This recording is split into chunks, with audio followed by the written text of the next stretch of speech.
안녕하십니까. 침산동 이술치과 김대용 원장입니다. 이번에 강의할 주제는 컴포짓 레진을 이용한 구치보 수복입니다. 레진으로 구치보 수복을 하면서 보험되는 치료보다는 비싸고 인레이보다는 저렴한 치료, 그 이상도 그 이하도 아니라고 생각해 왔습니다. 그러다가 많은 선배 원장님들 케이스를 보면서 감동도 받고 반성도 하면서 임상에 임하고 있습니다. 테크닉 센시티브한 치료 가운데 하나인 레진 치료의 성공을 위해서 부족한 실력이지만 그동안 고민하면서 얻은 경험을 공유해보고자 합니다. 술자마다 자신에게 맞는 스타일이 있기 때문에 이 사람은 이렇게 하는구나 참고한다는 느낌으로 감상해 주시기 바랍니다.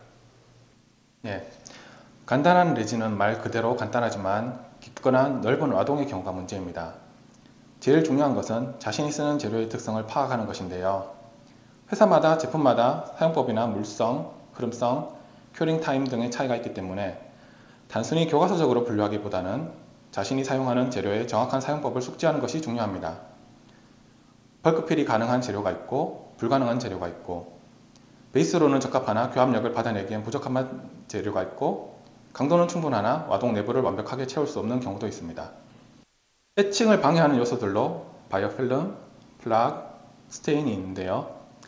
우식 감지액으로 그루브 부위를 염색시켜보면 우식 부위가 아니라도 열군의 플라그가 많이 있는 경우가 있습니다. 대세의 지장은 없지만 레진 치료 이후에 어느 정도 예후에 영향을 준다고 믿기 때문에 치아 홈메우기를 위한 전처치처럼 치과에 내원하자마자 깨끗하게 칫솔질을 하도록 지키고 다시 치아 사이드에서 치면 세마를 통해 열군내를 깨끗이 하고 있습니다. 혹시라도 플라그 위에다 레진 충전을 하지 않도록 하기 위해서입니다. 열구의 청소에는 에어 폴리싱이 가장 좋은 결과를 보였다는 보고가 있으나 열구가 워낙에 좁고 깊어서 그 어떤 방법으로도 열구 내부를 완벽하게 청소하지는 못하므로 얇은 버로 삭제하여 에나멜로 플라스티를 시행하는 경우도 있습니다. 가능하면 이런 모습이 되지 않도록 하겠다는 거죠. 같은 재료라도 계절에 따른 변화는 무시 못합니다. 애용하는 레진인 에스텔라이트 시그마 퀵의 경우 겨울철에는 무난하게 쓸 수 있지만 여름철에는 핸들링이 어려워질 정도로 흐르고 끈적거립니다. 여름철에 레진을 냉장고에 넣어두었다가 출근하면서 직원이 꺼내둔다면 조금 나아지겠지만 직원들이 따라줘야 하고요. 반대로 겨울철에는 레진도 꽁꽁 얼어붙어서 조작성이 안 좋아집니다. 이런 경우 손으로 쥐고 있거나 체어 라이트에서 나오는 열을 이용하거나 레진 예열 장비 등을 이용할 수 있습니다. 마취할 때 카트리지 워머를 사용하는 거랑 비슷하다고 보시면 되겠습니다. 레진의 유통기한을 체크해서 꼼꼼한 재고 관리가 필요합니다. 저희 치과의 경우 시린지에다 유통기한을 표시하고 달력에 해당 재료의 유통기한을 표시해 두어서 유통기한이 임박한 재료는 쉐이드가 중요하지 않은 코어용으로 빨리 소진시키도록 하고 있습니다. 이 사진은 교과서에서 많이 보셨던 사진일 건데요. 에나멜 소주의 방향을 기억하시는지요? 프리 에나멜이 문제가 되는 것은 힘을 받을 때 에나멜 소주의 방향에 따라 특히 취약한 방향이 있기 때문입니다. 1급 와동의 경우 약간 테이프한 벌을 사용합니다. 에나멜 소주의 방향을 보면 스트레이트한 버나 심지어 아말감 버를 사용해도 프리 에나멜이 없도록 되는 경우도 있지만 나중에 언급할 C팩터를 고려한다면 와동 입구가 넓어지도록 테이프한 형태로 삭제하는 것이 유리합니다. 덴틴 부위의 깊은 우식 부위는 라운드 버로 삭제하는 편인데요. 이렇게 해서 생긴 언더컷 부위의 경우 에나멜층 하방에 1mm 정도의 적절한 덴틴층이 있다면 플로어 레진으로 블록아웃을 하고 수복하는 것을 추천해 드립니다. 에나멜층 하방에 덴틴층이 없거나 1mm 이하로 존재한다면 프리 에나멜 부위를 삭제를 하고 삭제량이 많아지는 경우에는 넓게 경사지게 삭제하여서 마진 부위 수복물의 두께를 확보함과 동시에 불필요한 치질 삭제를 피할 수 있도록 합니다. 이렇게 에나멜층에 케레스가 있는 경우에 이렇게 넓게 파서 불필요한 덴틴층 삭제를 줄일 수 있었습니다. 좁은 우식 부위의 경우에는 PRR 개념으로 접근합니다. 정지된 우식으로 보고 그대로 둘 수도 있겠지만 소금물과 만나는 지점에 굳이 남겨둘 필요는 있을까 이렇게 생각을 해봅니다. 자신이 사용하는 기구나 재료로 쉽고 편하게 수복할 수 있는 상황으로 만들어야 합니다. 지나치게 얇은 치질만 삭제해서 본딩제나 레진이 들어갈 수 없다면 치질을 좀 더 삭제하는 것도 가능합니다. 적당히 쓰기 좋은 사이즈의 얇은 벌을 구해두는 것이 좋습니다. 이렇게 좁은 와동을 형성한 경우 흐름성이 좋은 플로어 레진을 사용하여 PRR 개념으로 접근합니다. 피셜트루미를 위한 전용버 SS 화이트 벌을 사용하거나 저는 개인적으로 392번 버 인터프록시말 벌을 사용하고 있습니다. 이렇게 좁은 와동을 이렇게 삭제를 한 경우에는 본딩제를 적용하려면 슈퍼파인한 1mm 이하의 마이크로 브러쉬가 필요한데요. 써본 곳 가운데에서는 마이크로 브러쉬 플러스라는 제품이 괜찮았습니다. 다른 회사의 슈퍼파인 제품을 저도 이렇게 싸게 저렴하게 나왔길래 써봤는데 이게 1mm 정도는 안 되더라고요. 그래서 사용이 곤란해서 결국 이거 새로 구입하게 되었는데, 마이크로 브러쉬 플러스 같은 경우에는 타 제품에 비해서 좀 많이 비싸기 때문에 넓은 아동의 경우에는 그냥 적당히 아무거나 구입해서 쓰셔도 되겠습니다. 이런 브러쉬 같은 타입을 이용하신다면 뭐 크게 상관은 없겠죠. 깊은 우식 와동 내 변색 부위 삭제할 것인가 말 것인가. 그러니까 쉽게 말해서 이 까만 게 충치냐 아니냐 뭐 이런 얘기인데요. 뭐 두 가지 견해가 있습니다. 어펙티드 덴틴, 임팩티드 덴틴 이렇게 있는데요. 어펙티드 덴틴 같은 경우에는 박테리아 적고 재강화가 일어나고 있고 일어날 수 있고, 그 다음에 바이탈이고 센시티브하고 사용 가능하고, 임팩티드 덴틴 같은 경우에는 박테리아가 이미 침투해 있고 이렇게 이미 죽은 배사된 조직이고 감각은 없다 그러고요. 그러니까 사용하기 힘들다 이렇게 얘기 나오는데요. 우식 감지액에 도움을 얻는 것도 좋습니다. 과도한 염색을 방지하기 위해서 10에서 20초 동안만 적용하고, 진하게 염색된 부위만 과감하게 삭제하고, 연하게 염색된 부위는 스푼 익스카베이터로 조심스럽게 제거합니다. 와동과 신경이 가까워지면 로우 스피드를 사용하는 경우가 많은데, 로우 스피드 핸드피스 오일 때문에 문제가 생기기도 해서 저는 하이스피드 라운드버를 이용하여 부드러운 터치로 우식 감지액으로 염색된 부위만 제거하고, 너무 깊어지면 스푼 익스카베이터를 사용하고 있습니다. 성공적인 레진 수복의 기본은 러버댐이라고 생각합니다. 코튼이나 꺼즈로 방석을 해도 공기 중의 수분에 의한 문제가 존재합니다. 러버댐 하에서 술자가 습도를 저하할 수 있어야만 제대로 된 수복이 가능합니다. 그리고 신경 노출 가능성이 있는 경우 타액에 의한 오염을 막기 위해서라도 러버댐은 필수라고 생각합니다. 처음엔 어색한데 정작 해보면 환자분들도 편해하시고 무엇보다 치아에만 집중할 수 있습니다. 어시스트가 가끔씩 석션해주고요. 마우스 개그나 마우스 프로브를 물고 하면 체어 타임이 길어져도 의외로 환자분들이 편하게 치료를 받으십니다. C팩터를 고려해서 와동 입구가 넓어지도록 테이프한 형태의 벌을 사용하도록 권유해드립니다. 프리 에나멜이 생기지 않도록 주의해 주시고요. 상아질의 경우에 거친 벌을 쓰면 조금 더 이렇게 스미어 레이어가 많아지지 않을까, 이렇게 해서 표면적이 늘어나지 않을까 해서 거친 벌을 쓰는 경우가 있는데, 실제로 테스트를 해보면 그렇지 않다고 합니다. 상아질의 경우 거친 벌을 쓰면 스미어 레이어는 많아지지만 그 질이 떨어집니다. 중요한 건 양보다는 질이고요. 표면적을 늘리려면 일부러 거친 벌을 쓸 필요는 없습니다. 파인한 벌을 사용할수록 스미어 레이어가 얇아지고요. 그러나 접착 퀄리티는 더 좋아집니다. 상아질 우식 부위를 삭제하는 경우에는 카바이드 벌을 사용하는 걸 권유해드리고요. 노란색 띠를 가진 슈퍼파인 다이아몬드 벌을 사용하는 것도 괜찮다고 합니다. 애칭인데요. 이 내용에 대해서는 19회, 20회 오철 원장님 강의를 참고해 주시면 감사하겠습니다. 삭제된 에나멜에는 35% 인산 15초 애칭으로 충분하다고 하고요. 삭제되지 않은 에나멜에는 30초 또는 그 이상이 필요하다고 합니다. 요즘 이 사진 같은 경우에는 되게 유명한 사진이죠. 그러니까 선택적 애칭, 셀프 애칭, 토탈 애칭 차이를 구별하실 수 있으실 거예요. 애칭 후 수세하는 경우에는 큰 덩어리를 석션으로 빨아내고 그 다음에 8에서 10초간 충분히 수세하도록 합니다. 소아 환자의 경우 소공포를 덮지 않는 경우가 많아 수세 과정에서 튀어버린 에천트에 의해서 피부에 케미칼 번을 일어나는 경우가 있기 때문에 이를 예방할 수 있도록 합니다. 피부에 닿으면 홍이집니다. 미리미리 주의하시고요. 본딩젤을 아끼면 개입을 형성할 수 있으므로 가능하면 아끼지 말고 충분히 발라줍니다. 특정 부위만 두꺼워지지 않도록 액체가 흐르는 것이 보이지 않게 충분히 펴서 말려줍니다. 와동 내에 두껍게 남아있는 본딩제 때문에 이렇게 까맣게 보일 수가 있는데요. 이렇게 되면은 지금 당장은 이게 본딩제라고 알고 넘어가는데 나중에 세월이 흘렀을 때 이게 2차 우식인지 감별이 힘들어집니다. 본딩층은 응력을 완충시키는 쿠션 역할을 해줍니다.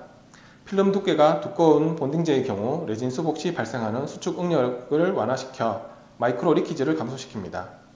그러나 차후 마진 부위에서 변색을 유발할 수 있기 때문에 일부러 두껍게 남길 필요는 없습니다. 쿠션 효과는 가능하면 와동 하방에 플로우 레진을 라이너로 깔아서 얻을 수 있도록 합니다. 플로우 레진 같은 경우에는 필러 함량이 적어서 물성이 떨어지고 종합 수축은 많다고 합니다. 깊은 우식 부위에 라이너로 많이 사용을 하고요.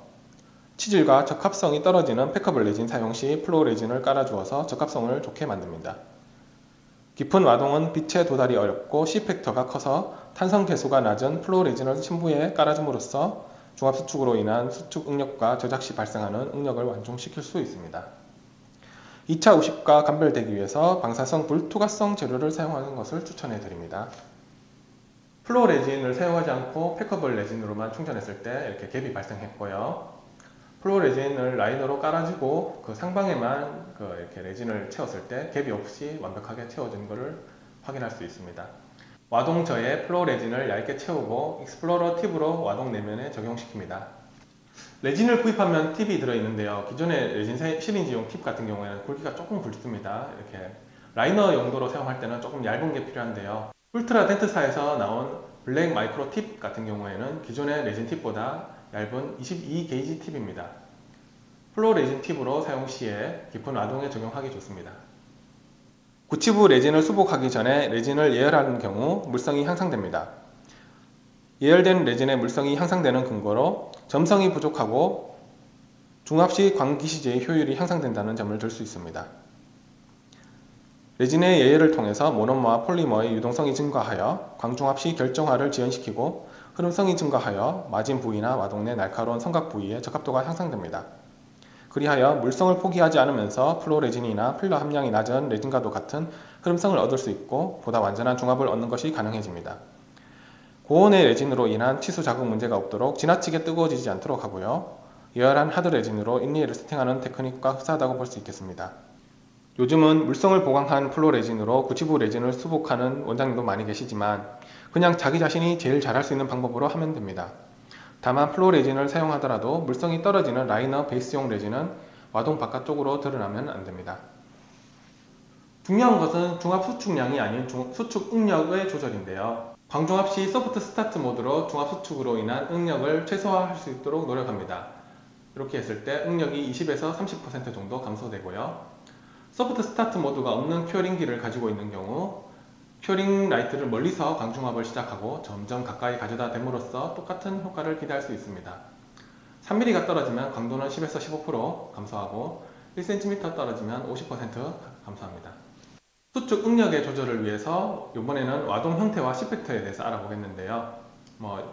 중압 시에 접착면을 향해 레진이 자유롭게 이동하여 수축할 수 있는 응력을 말합니다.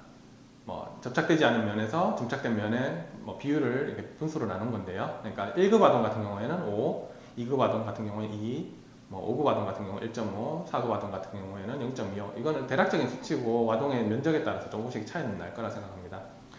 시펙터가 큰 경우 레진의 유동성의 감소로 수축 응력은 빠르고 높게 나타납니다. 와동이 깊어질수록 시펙터가 값이 커지고요. 와동 하방에 플로어 레진을 먼저 수복하면 탄성층으로 작용하여 응력이 감소합니다. 적층법을 통해서 종합 수축에 의한 응력을 감소시킬 수 있고요. 와동 벽면에 대한 적합성을 증진시킬 수 있습니다. 부분적으로 쌓아 올린 레진은 치아에 대한 접착 면적이 적어서 낮은 시펙터를 가집니다. 이 사진은 예전에 개인적으로 작은 스터디 모임에서 레진 강의를 했을 때 다른 원장님들한테 질문을 받아서 이렇게 만들어 본 자료인데요. 시펙터가 큰 경우는 어떤 것인가? 그러니까 소위 말해서 능지처참 생각해 볼 수가 있겠죠. 이렇게 잡아당기는 곳이 네 군데 이렇게 되고 이렇게 많아지면 많아질수록 이렇게 힘들어진다는 거고, 시펙터가 작아지는 경우에는 이렇게 손으로 가볍게 쥐고 있거나 멍멍이에 볼을 살짝 잡아당기는 정도라고 생각하시면 되겠습니다. 반대로 빨간 개미가 레진이고 검정 개미가 치아라면 시펙터는 낮아집니다. 접착되지 않은 바깥쪽이 넓어지게 하면 응력은 감소합니다. 접착면과 레진과의 관계를 고려해서 응력의 세기뿐만 아니라 방향을 조절할 수 있도록 합니다. 접착면이 똑같이 두 면이라 하더라도 잡아당기는 방향에 따라 응력은 달라질 수 있습니다.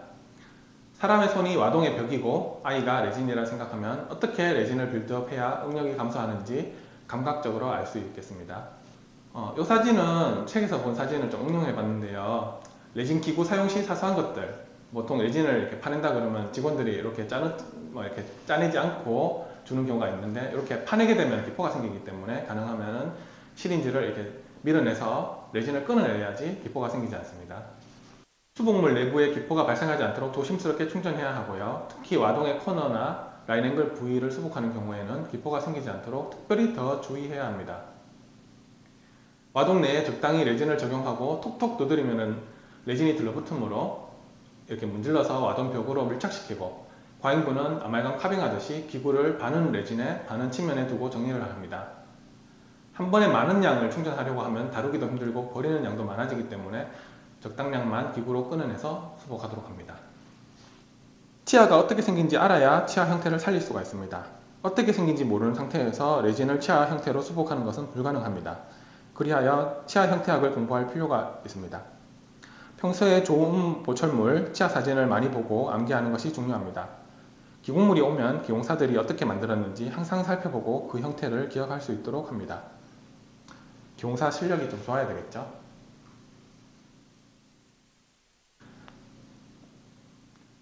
제일 좋은 거는 왁서부터 시작하는 것인데요. 이렇게 뭐 원장님들이 퇴근하고 나서 왁서 연습하고 할 시간이 없기 때문에 뭐 일단 대략적으로 수박 거달기식이겠지만 좀 알아보겠습니다.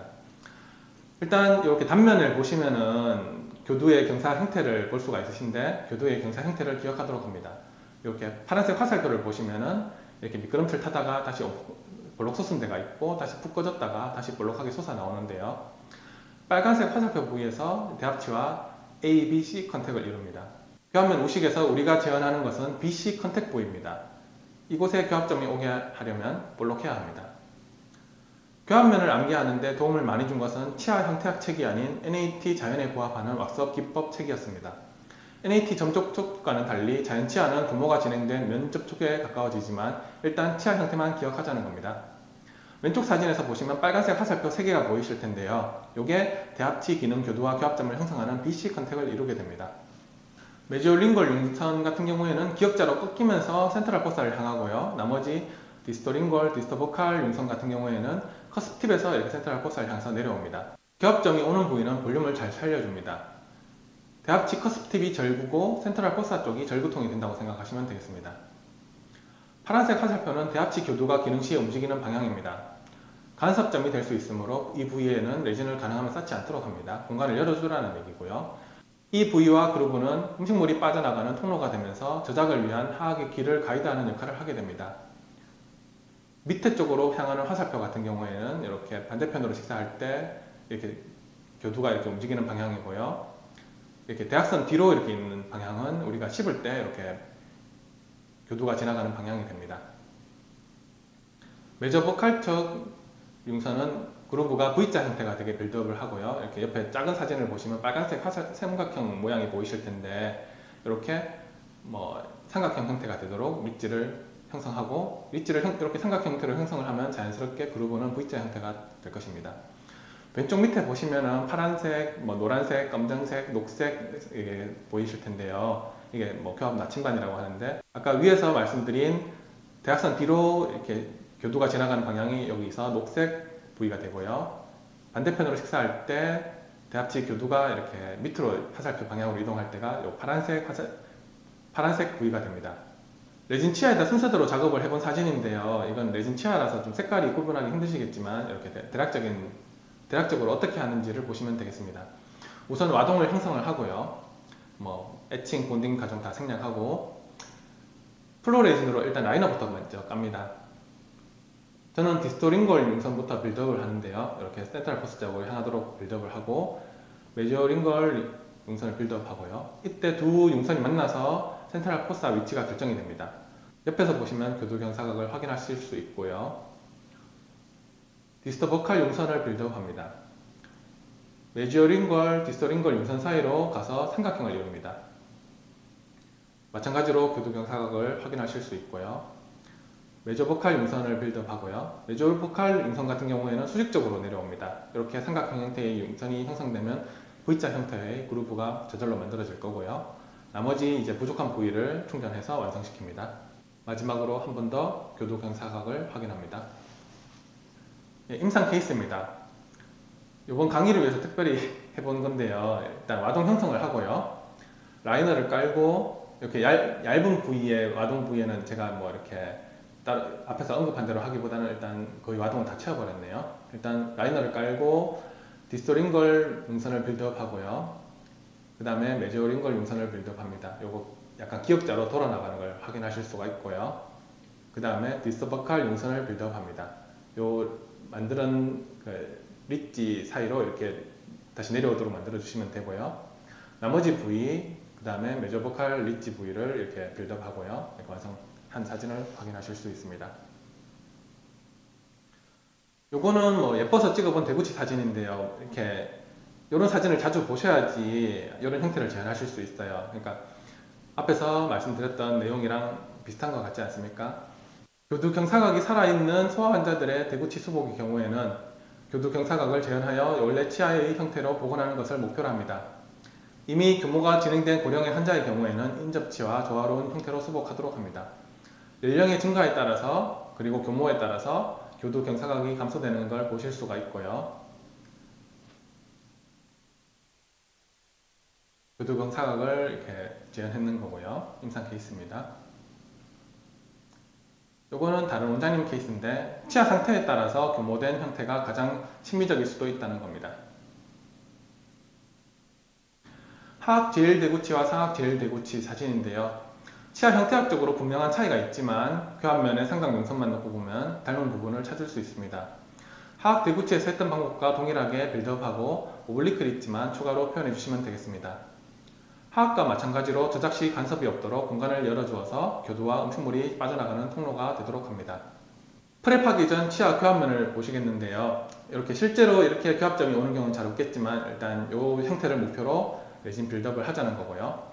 보통 레진 충전 후 치아 교합면 사진을 보시면은 보통 이렇게 충전이 되죠. 저도 보통 이렇게 많이 하는데 이렇게 하면은 장점이 뭐냐 하면은 수분물의 수명이 최대한 연장된다는 겁니다.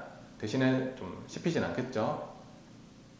과도하게 충전된 레진 같은 경우에 처음에 초보 입장에서 이렇게 삼각능선을 살리는 데만 집중하다 보면은 과도하게 릿지가 형성되는 경우가 있습니다. 그럴 경우에는 교합점만 남기고 볼륨을 줄여주는데요. 이렇게 볼을 눕혀서 이렇게 교합 조정을 하면은 처음에 프랩하기 전 치아 교합면 형태를 보시면 닮았죠? 그러니까 이런 형태를 목표로 교합 조정을 하면서 이렇게 교합점만 남기고 삭제하도록 합니다. 실력이 늘다 보면은 이런 시행착오가 조금씩 줄어들겠죠. 2급 아동 같은 경우에는 가장 큰 차이점은 인접면 포함을 하고 있는가 아닌가입니다. 인접면을 포함하고 안 하고 차이의 가장 중요한 면은 컨택 에리어를 어떻게 재현할 것인가인데요. 컨택은 최상방에 있지 않다. 약간 이렇게 중앙에 위치하고 있죠. 그리고 컨택은 약간 협측에 존재한다.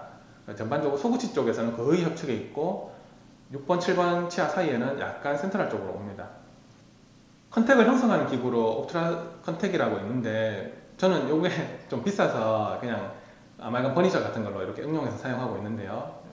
긴밀한 컨택을 얻느라 치아의 컨투어를 좀 신경 쓰지 못했다는 느낌이고요. 이거는 아마 토플마이어 매트릭스 밴드를 사용해서 좀 더 그랬던 게 아닌가 싶습니다. 토플마이어 매트릭스 밴드 엑스레이 사진과 섹셔널 매트릭스 밴드 엑스레이 사진을 보시면은 좀 차이를 보실 수가 있는데요.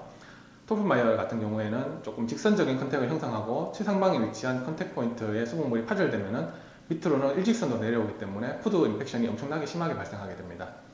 반대로 섹셔널 매트릭스 밴드를 사용하는 경우에는 볼록하고 입체적인 컨택을 형성하기 때문에 컨택 포인트가 미들 3분의 1에 위치하게 되어서 해부학적으로도 기능적으로도 우수합니다. 토플마이어 매트릭스 밴드의 한계를 극복하기 위해서 이렇게 기구로 버니싱을 한다든가 해서 이렇게 3차원적으로 수정하는 경우가 있는데요. 이렇게 구부려놓은 부위가 딱 원하는 위치에 오라는 법이 없기 때문에 그냥 섹셔널 매트릭스 밴드를 사용하고 있습니다.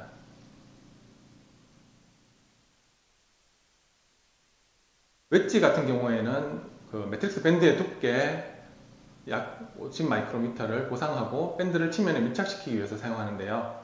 너무 큰 걸 쓰게 되면 조금 이렇게 와동 내로 침범하기 때문에 조금 깎아서 쓸 수도 있고 아니면은 이렇게 위에서 봤을 때 치근이 이렇게 함몰되어 있는 부위에는 웨지를 세로로 세워서 이렇게 베이스 부위를 채우고 나서 그 다음에 베이스 부위가 채워지면은 웨지를 제거를 하고 그 다음에 상부를 충전하기도 합니다.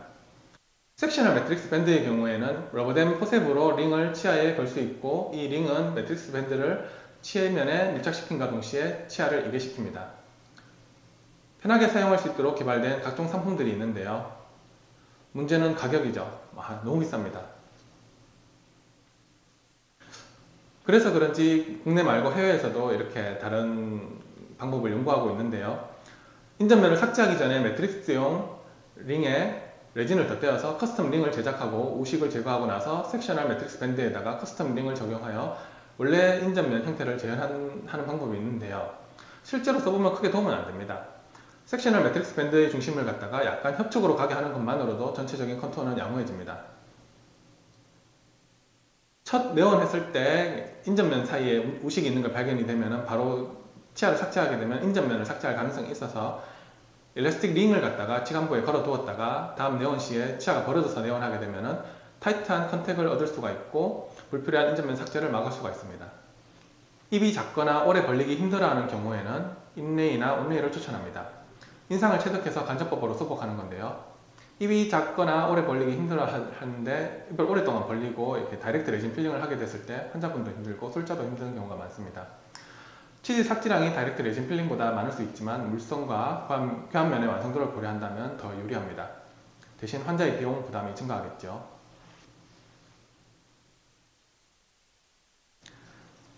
입이 작거나 오래 벌리기 힘들어하는 경우 두 번째 솔루션으로 벌크필 레진을 사용하는 방법이 있습니다.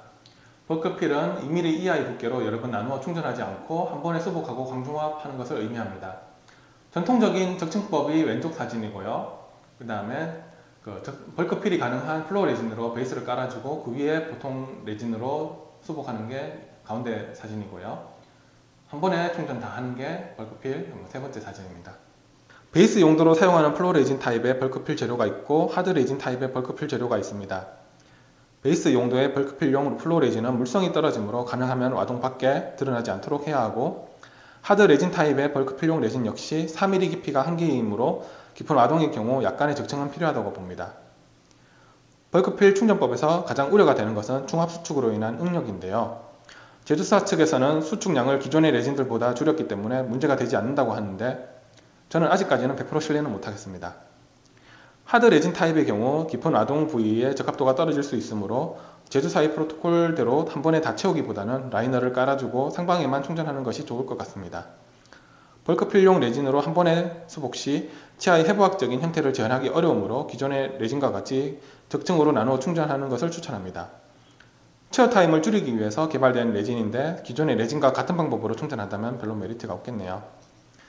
벌크필의 또 다른 문제점은 오버필링 후 다듬는 데 쓰는 체어 타임이 길어진다는 건데요. 충전하는 데 시간을 단축시키고 다듬는 시간이 길어지면 조삼모사라는 생각도 듭니다. 벌크필 타입의 레진의 다른 문제점은 물성이 기존의 레진에 비해서 떨어진다는 점인데 이 역시 조금씩 개선되고 있습니다. 이러한 레진을 기존 레진보다 더 비싸게 주고 구입할 필요가 있는가는 두고 볼 문제라고 생각합니다. 술식에 따라서 분명히 도움이 되는 원장님도 계실 것 같아서 이렇게 소개를 해봅니다. 이건 실리콘을 이용한 테크닉인데요.